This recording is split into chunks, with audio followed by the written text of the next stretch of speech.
everybody, it's Aquila, and this is a Lefty Knitter podcast episode 247. Welcome to any of my new viewers, and welcome back to any of my existing viewers, and I appreciate all of you. This is a podcast I try to record clips throughout my week of things I'm working on. Last week, all I worked on was the Polina pullover, pretty much. We had a very busy week, and then we had a weekend that we were getting away for a wedding. So that was nice. I come to you from Baltimore, Maryland, and mostly what I show is things that are yarn related. So it could be knitting, crochet, spinning, weaving, whatever I feel like I'm getting up to. I have this crazy hair that just doesn't want to hang out where it's supposed to. Today is Monday and it is September 23rd. This month has gotten away from me. I was like, when does daylight savings happen? Not daylight, when it's the fall one, right? What is that one? It's still called the same thing, right? Oh my god. I had to look it up. It's like November. It was still pretty dark this morning, and I'm like, yeah, all right, here we go. I think the fall, first day of fall was yesterday? Is that right? 22nd? Or was it the 21st? I don't know. I can't keep up with anything, but we went to a lovely wedding. It was one of my knitting friends that I've known for many, many years, and I'm so happy for her. And if I remember, I'll post a picture here of John and I in our fancy clothes. I wouldn't call it fancy, but whatever. So we had a good time, and now back to regularly scheduled programming. Although this weekend is Shenandoah Valley Fiber Fest, and so hopefully maybe I'll see some people there. I got a lot of work done on the Polina pullover. I'll put any designer names, pattern names, things like that down below. And if I don't mention it, just put a comment and I'll try to make sure I get the answer to you. So I have broke the second color, the cast on color right now, because I'm doing short rows. And I was like, I don't think I need to have this cast on color attached to do these short rows in the main color. So let me find the back, because that is where I put my marker. And the last time you guys saw it, where this is attached is right above the green. So right above the green is where I was last time. Goodness, these are on bigger cords. Oh, let me tell you a horror story. Not quite a horror story, but that's where I was. So I have a lot of gray down there happening. The body, I'm going to split for sleeves soon. And the body, you can do the color work or you can opt out of the color work. It's up to you. I'm going to probably do the color work since I have enough yarn to do it. And it calls for some color work on the sleeves too. I was knitting away. Now I don't know which cord this belonged to, because I have a few sets of needles that I can interchange the cords. I think they're all like Knit Picks ones, because I have a Knit Picks metal. I have these wooden ones that I can't remember what they are. And then I have another set that I can exchange those cords. And I knew when I was knitting this, I was like, the join. I was having trouble getting the yarn to slide over the join nicely. And I'm knitting my short rows. And it broke. It totally broke. I don't have it with me, but it broke. And luckily it broke and I noticed it fairly quickly and I was able to pick up those stitches. I didn't even drop any. This yarn's pretty, I wouldn't say it's sticky, but it's a pretty, it grips a little bit. So I was easily able to pick those up, thankfully, and I didn't drop any and have to fix that. So yeah, I've made some great progress. I mean, I am very happy with this. It's still not on a cord long enough to put this over my head and show you guys, but I love it so much already. And I have tried it on when I had it on 2 cords when I was switching over from one cord to another. I did put it on just to see, and it looks really good. I'm so happy with it. I need to pick this up and I need to split for sleeves because I didn't take this with me because I didn't want to have to split for sleeves while we were driving. It was like a 2-hour drive to where we had to go, and I just didn't feel like doing that. So I wound yarn for another project. Now, if you're a longtime viewer, you've been around a long time, you know I have made a lot of these hats. This is the photographer hat by Lavanya Patricella. I believe in the pattern it calls for a worsted weight. I have adapted it to do DK. I've done worsted also. I've held fingering double. Most of the time, I use a US 4 and a US 6 because it calls for the ribbing to be done on the 4 and the rest of the hat to be done on a 6. Let me show you the yarn first. Let me find the label. This is at Haynes House. They're local in the Virginia area. This is called Wearing All the Samples. The story is, because there's always a story behind the color, Emmanuel was cold one year at Frederick Fiberfest, so he put on all the samples he could. And they dye colorways and they name them. And this is the color. The only thing, now that I've knit it up, it makes me think of the Green Bay Packers. And it won't get out of my head. Although, while we were at the dentist this morning, Hazel getting her 6-month checkup, it was good. She said she thought it looked like Beetlejuice's hair. So maybe I can get that one to stick in my head, but let me show you what it looks like. I don't hate it. I can't get it out of my head. I can't get it out of my head. So the ribbing is done, like I said, on the US 4, and then you switch over and it's starting to stripe. Well, it's probably spiraling. It's not striping. It's spiraling, the color. It's pulling. And I like that. Don't get me wrong. I just can't get it out of my head. I love these hats though. They're nice and squishy. And this might end up just going in the gift box because I'm not sure, if I'm going to love it for myself. And that's okay. I bought it because I loved it. I loved it in the hank. And not that I still don't love it. And I'm not a huge football person. So don't think I'm like, oh, diehard Ravens, that's the only team. John watches football. I don't really watch football. It's all good. So yeah, the photographer hat, I've made just John's favorite hat ever. He wants a red one. So I either need to A, find yarn that's red that he likes, or B, dye yarn because, well, we have the supplies to do it. Or he could dye it. Maybe he could do a special John Dyes yarn episode. So yeah, that's the only other thing. I did start working on the kit that I bought. That was the turkey and the pumpkin. I'll talk more about that at a separate time, but I did start working on that. So the thing I really want to get back to is this. And that's what I've been doing. Oh, so I don't forget. I did not read the book, but a few friends told me that the show was really good. And I was like, okay, the perfect couple. So if you have read the book, the show, I liked the show a whole lot. It's a 6-episode mini-series for I guess it's pretty much supposed to be the book. I don't know. I didn't read it. Now I don't know if I want to read the book though, because I've watched the show. I know what's going to happen. I feel like it's different when you read the book and then watch the movie or the miniseries or whatever. I just feel like I don't need to read the book at this point. But maybe I do. Have you guys either read the book or watched the show? I'm just curious. Let me know. And if you have and you've done both, did you read the book first? Is there anybody out there who watched it first and now they're like, oh, now I need to read it? Has that happened to you? I'm just curious.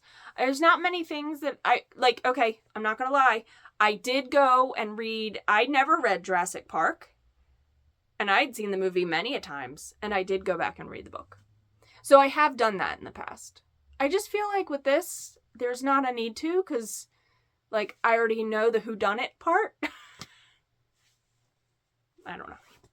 Maybe I will. Other than that, I am reading another book now that I think is going to be adapted into a Netflix series or movie. Not sure, but it's The The Woman in Cabin 10, I have about 3 hours left of that book. I don't know who, it'll be down below. I'm not sure who the author is. Ruth Ware, I think. I'm currently listening to that. That's my current listen right now, so. All right, I'm going to stop yammering on and get back to you at a later date with a later clip. Hey everybody, it is Friday and it's September 27th. So I'm going to update you a little bit here. And I don't know how much video I'll have after this.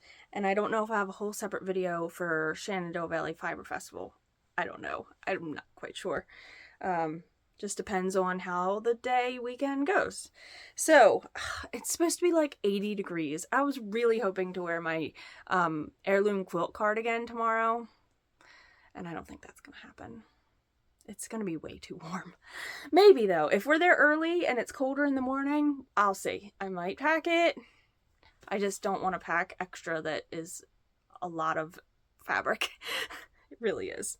All right, so I have worked on the yoke of my Polina pullover, and I have split for sleeves. So I will show you where I was the last time.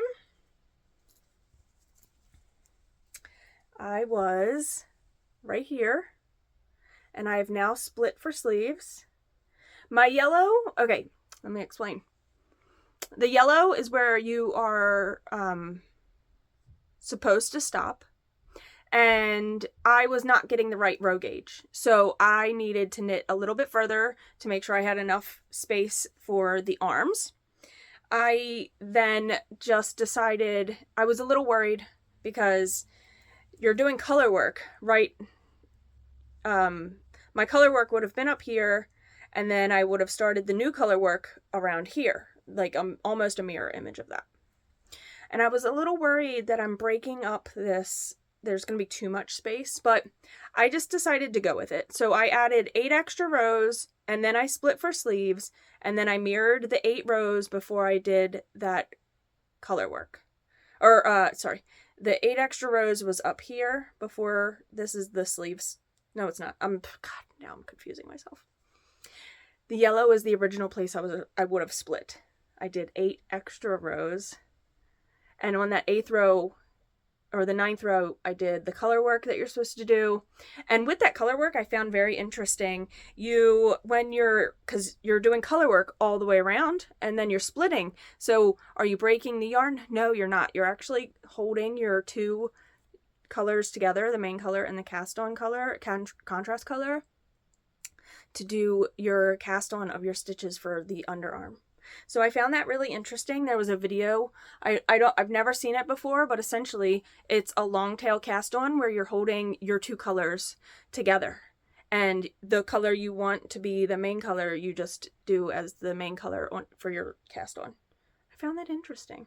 So I will pick up those stitches and for the underarm, and that's awesome. So I have done a little bit of work. I've done my 8 rows after, so 8 rows before, 8 rows after the color work, and now I had to attach my second ball, and I'm ready to do the color work for the under the sleeve separation. So yeah, I did go on a few pages of people's projects to look up if I liked how broken up that was gonna be, and I just ultimately decided I'm going to do the body color work, because I could just not do the body color work and just be all gray. And then I saw somebody take the chart and add it as color work at the bottom right above the ribbing, and I thought that was interesting too. I'm not going to do that. I'm going to do as the pattern is essentially written. So, all right. So who watches Kayla from Alt Knots? I really enjoy her podcast.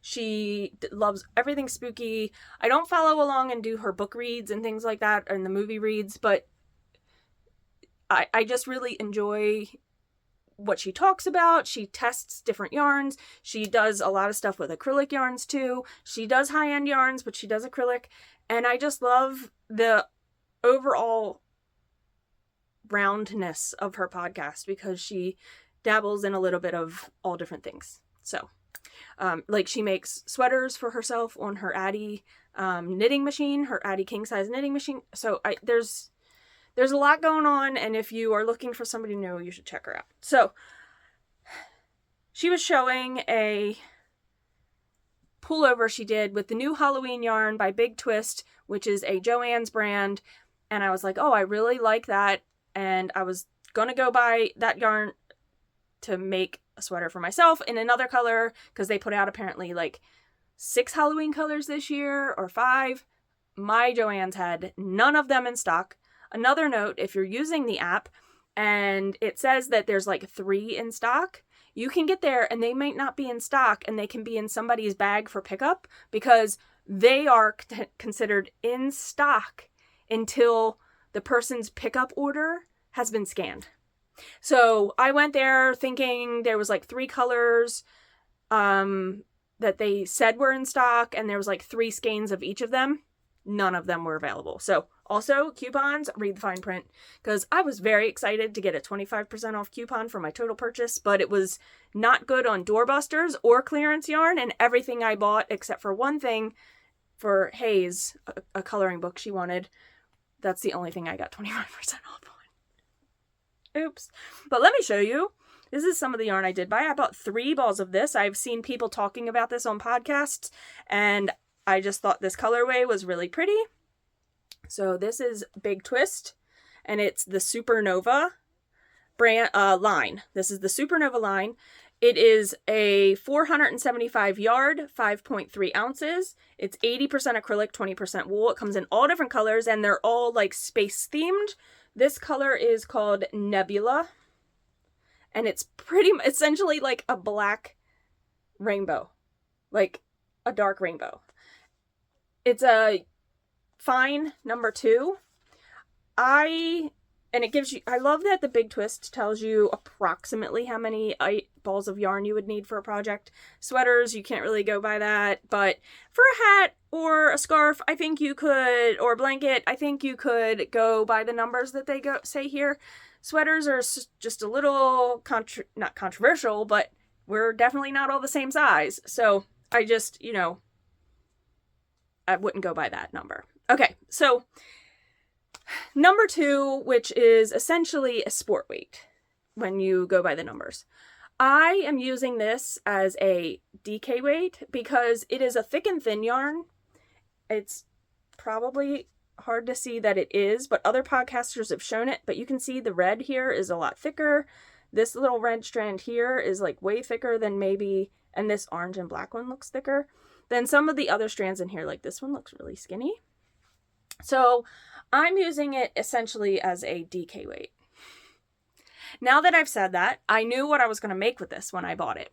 I want to make another simple Hug Cardi, which if I remember to download the picture, I'll put a picture of mine here. I made my original one out of a Caron cotton cake, which was a 4 on the label. I'm going to essentially use the same size, which was the 4th size in the chart. I'm going to use the 4th size, and I did do a little bit of a swatch. So this is how it's looking. I cast on up here. This is with the Simple Hug Cardi uses a US 11 and a US 10.5. So the body is in the 11. So I am swatching with the 11 with the bigger needle. So I swatched up here up until this stitch marker with the 11. And then down here, these are 10.5s. And I might even swatch with I've just flipped it on you. This is the 10.5. I'm probably going to also switch and swatch with a 10. I'm just curious the Simple Hug Cardi is a very loose stitch fabric anyway. The one I made with the worsted weight yarn, the 4, I used size 11s, and it's very open. And it's meant to be. The pattern calls for a fingering held with like a mohair, or just DK weight, or you can hold 2 strands of fingering together. It's essentially a DK weight sweater. So it's meant to be a very airy sweater. And this really would be, if I hold it up here, can you see the color? You can see it a little bit better. So I am very excited for this. You can feel the little bit of wool that is in it, the 20%. But I'm going to try with a 10 also, just to see if I like that fabric. So, new yarn. Everybody's talking about it though. So, it's not anything I think that people haven't seen before. So, I'll see you guys in the next clip. This might be cut in somehow because I went from talking about Kayla from Alt Knots and doing a pullover with the Halloween yarn, and then I went straight to something else. So, she does this pullover that she has her own math for it, and she makes this pullover that's in this Halloween yarn, and it's super beautiful, and they didn't have the yarn. So when I went to look for it, they didn't have it. Then I switched gears to what I did buy. Okay, going back though, I was testing this. I used a 5mm, she uses a 6mm, and that's with the yarn that I was talking about, that Halloween yarn. But I wanted to see if I could do, she says very quickly in the video, because there's no pattern for this, she's just doing it out of her head, and it's a fishnet stitch in crochet, and so I wanted to see if I could do the stitch, because she does say that it's a double crochet, chain 1, skip 1, double crochet, and you just follow that all the way across. So the whole panel, and she does hers in panels, so it's a front, two rectangles to make sleeves, and she seams it all up. So I wanted to see, Hazel had gotten this yarn at Yarn Birds. Sorry, my alarm's gone off. At Yarn Birds, and I wanted to see if I could do this. So I did, but I wasn't sure if I was doing it correctly, and I'm still not sure. So at the bottom here, I was not stacking the double crochets on top of one another. I was offsetting them. So in the chain is where I was doing the double crochet. So you can see that it's like offset all the way up to about here. And then I was stacking them on top of one another. So I'm not sure which I like better. It's really hard to see. I don't have something to put behind this. It's very hard to see. Can I put this behind it? So I am going to measure one of my favorite sweaters, and I have some like worsted weight yarn, because that's what the yarn is. That's the Big Twist Halloween yarn, is a worsted weight. I have some worsted weight yarn that I might just measure a sweater that I really love, the dimensions, because it's kind of a boxy thing. I guess I could make it not boxy, but I'm going to just be making this sweater up out of my head. So yeah, I like that it would be really nice over like a plain little t-shirts like this or tank tops. So I totally jumped talking about things. So yeah, I would also be using the 6mm like she had mentioned, and I was using a 5 in the tulip. So okay, sorry, I'm all over the place. Plus John came down and handed me something, so I'm a mess. It is now Sunday and we're home. We did go to Shenandoah Valley Fiber Festival, and I'm going to show you a few things because I worked on the hat. So I'm going to show you that. And actually, it's finished. So that's exciting. That is a finished object. I got to see Haynes House while I was there, and they were like, make sure you tag us. And I'm like, of course, if I can tag the dyer, I'm always going to like tag the dyer, the designer, whatever, you know, I'm going to do that. Okay, so I was here the last time you saw it, and I finished it. It wasn't much. Wasn't much to go. I knew that, and I was like, man, I'm going to finish this, and then what if I don't feel like working on a colorwork sweater? But I did. While we were in the camper and chilling out, I worked on the sweater. But I did finish this last night. I believe I finished this last night. So I will put it on real quick. I have a cat that wants attention. She'll get all the attention later. So the photographer hat, you can wear like a slouchy beanie like that, or you can pull it down and double brim and have it like that, and then it's pretty tight up top. So that is now done. I'm going to weave in the ends. I mean, I have to weave in the ends, but that's not a big deal. And it is officially done, and I think it's going to go in my gift bin for whomever. I'm not sure. Yeah, this cat's gonna be annoying. I should have locked her out of the room. All right, so photographer hat. Yay! It's done. Luna.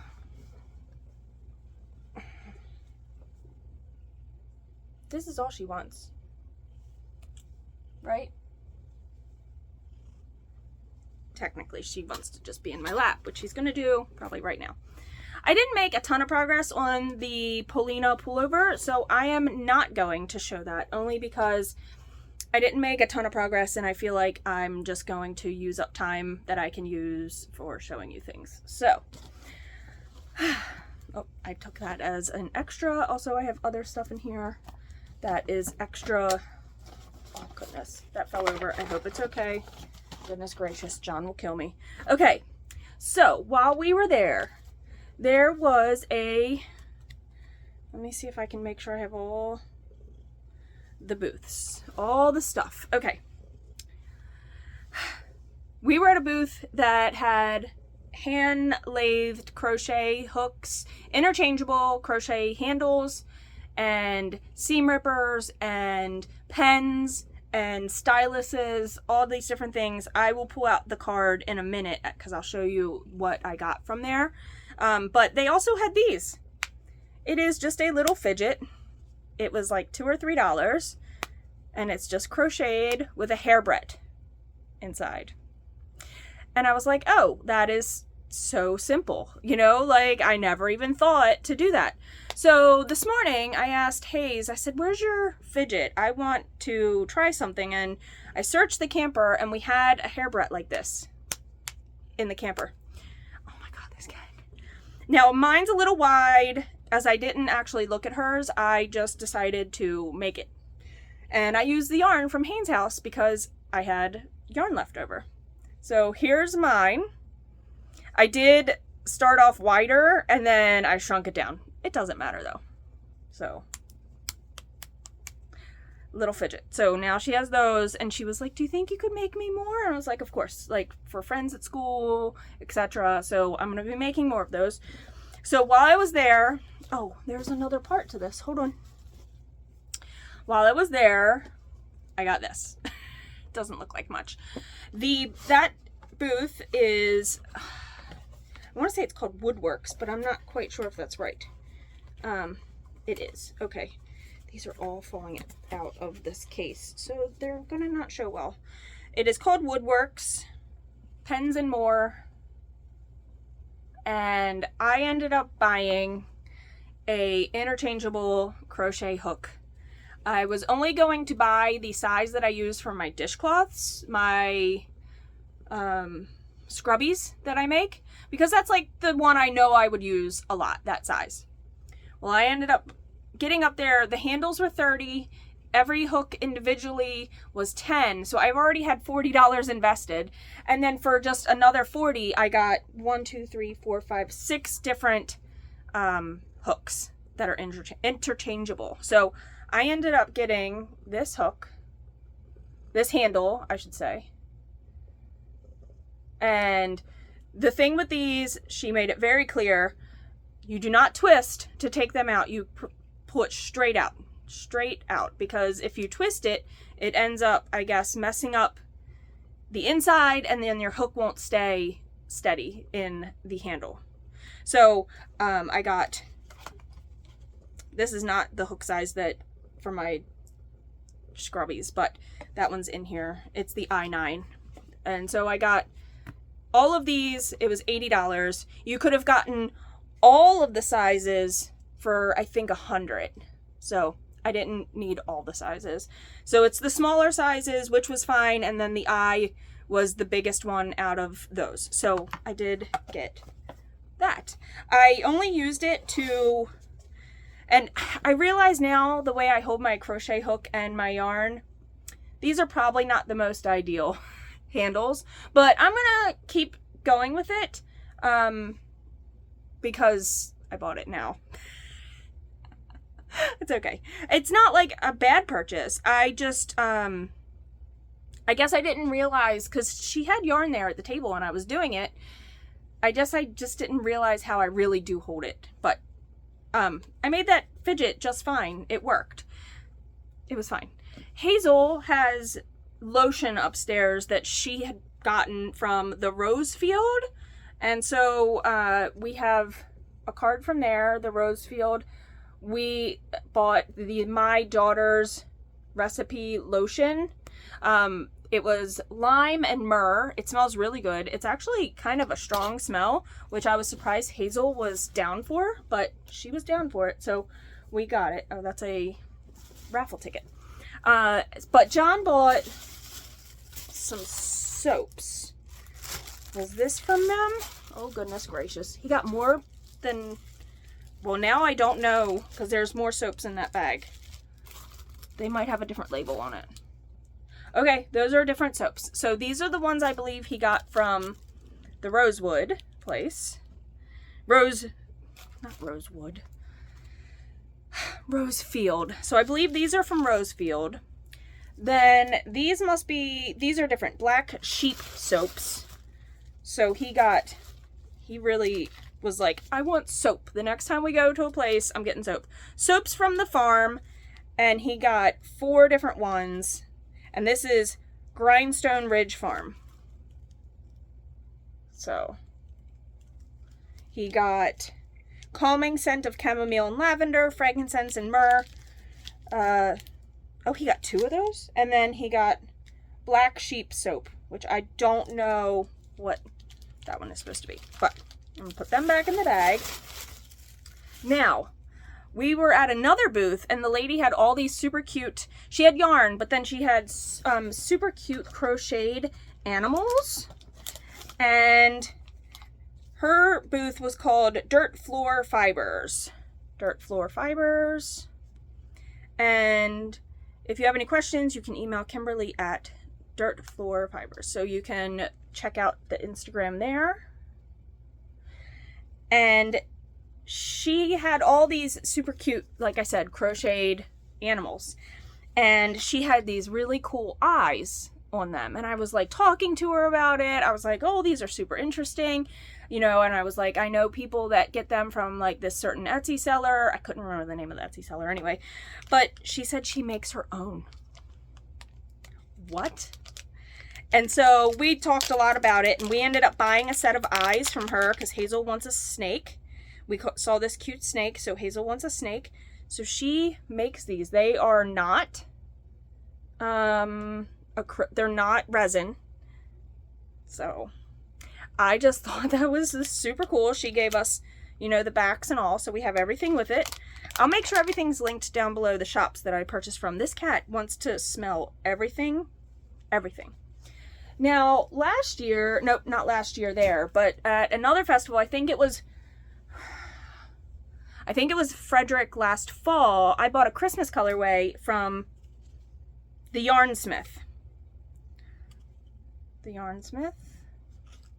And they always do their show colorways as a show sale. $20 a skein. And you can get the fingering, DK, or worsted weight. $20. So I bought, this was one of the show colorways. It's called Bonfire, and I bought the DK weight. It's a 75-25. Bonfire. And I thought it was super pretty, so I bought this. I am almost positive I cranked the Christmas yarn already that I had gotten from them last year.